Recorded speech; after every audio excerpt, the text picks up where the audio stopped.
Okay, let me see. I don't think it's going to take 10 minutes to disprove the existence of God.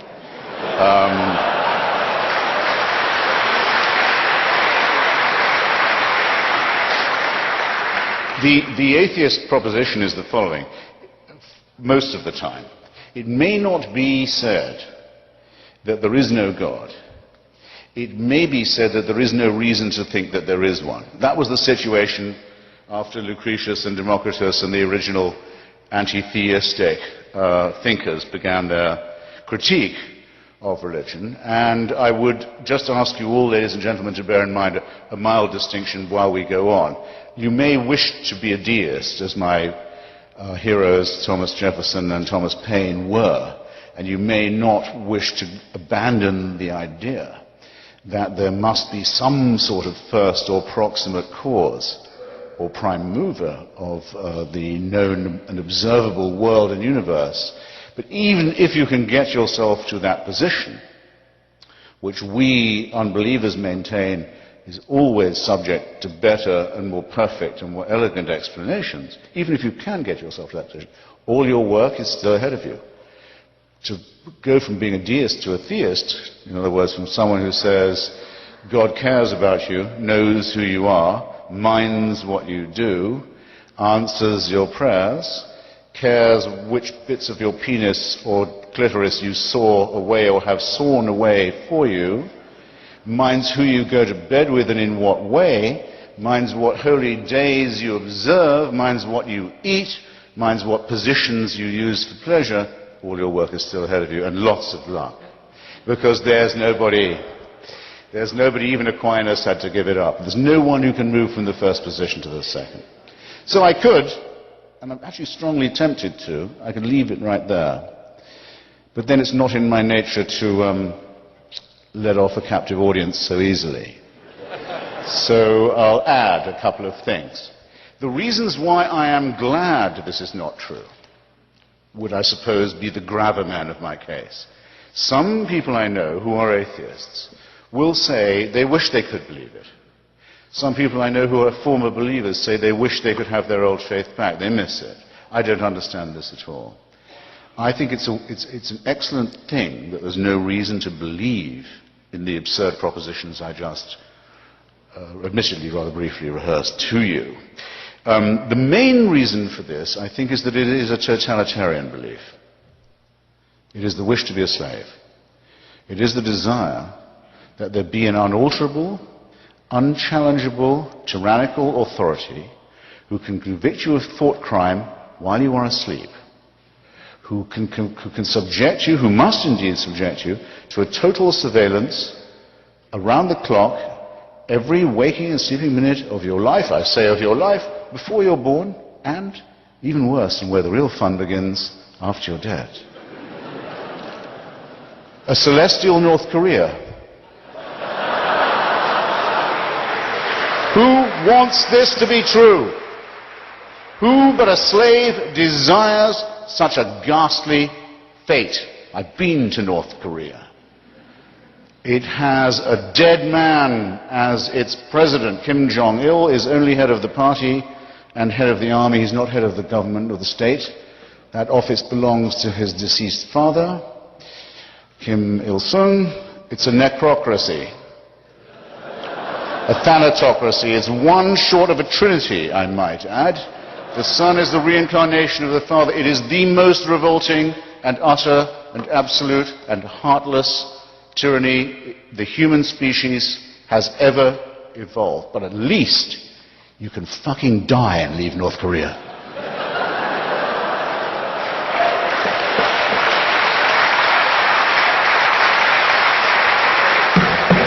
Does the Quran or the Bible offer you that liberty? No.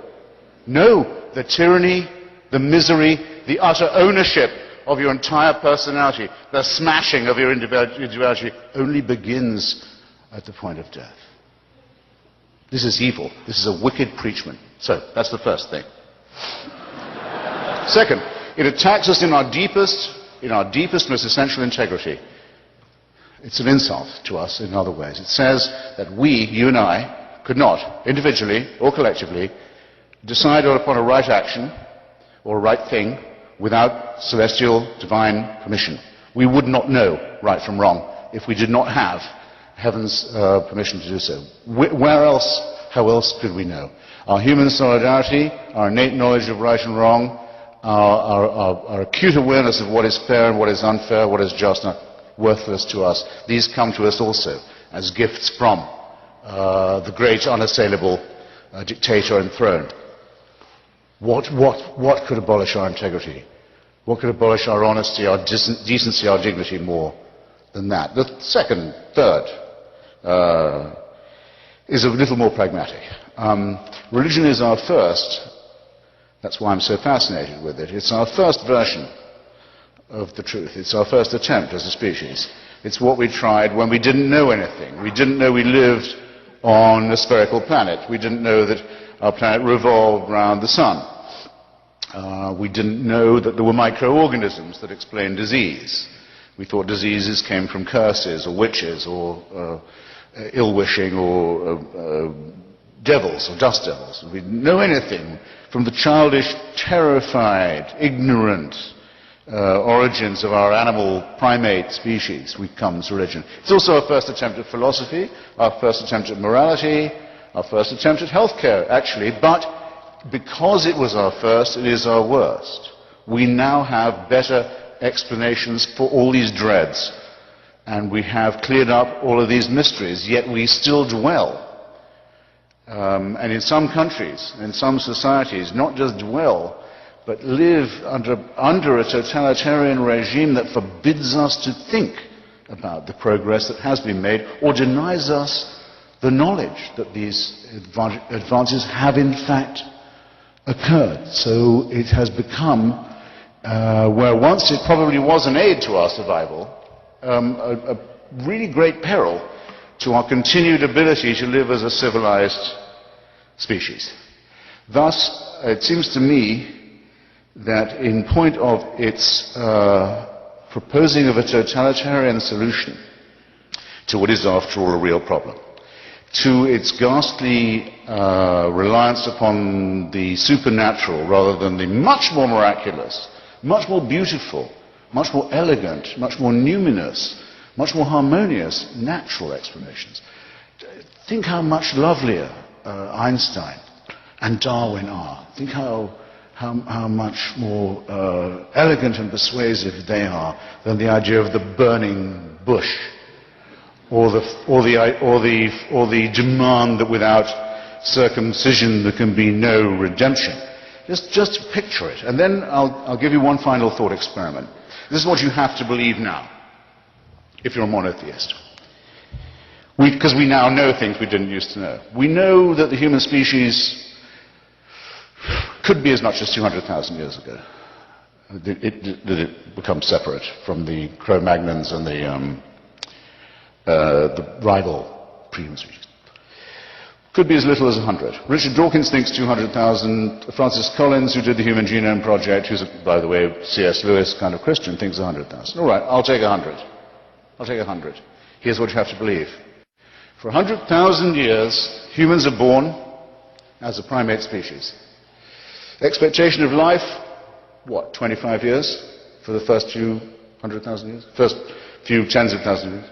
Infant mortality, rife. Microorganism disease, terrifying. Earthquakes, volcanoes, extraordinary. And fights over land, over territory, over food, over women, over tribalism.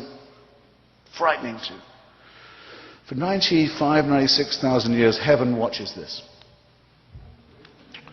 With folded arms, with indifference, with coldness. And then, around 3,000 to 4,000 years ago, but only in really barbaric, illiterate parts of the Middle East. Not in China or where people can read or think or do science. No.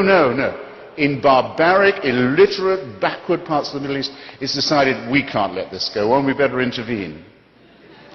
And what better way than by human sacrifices and plagues and mass murder?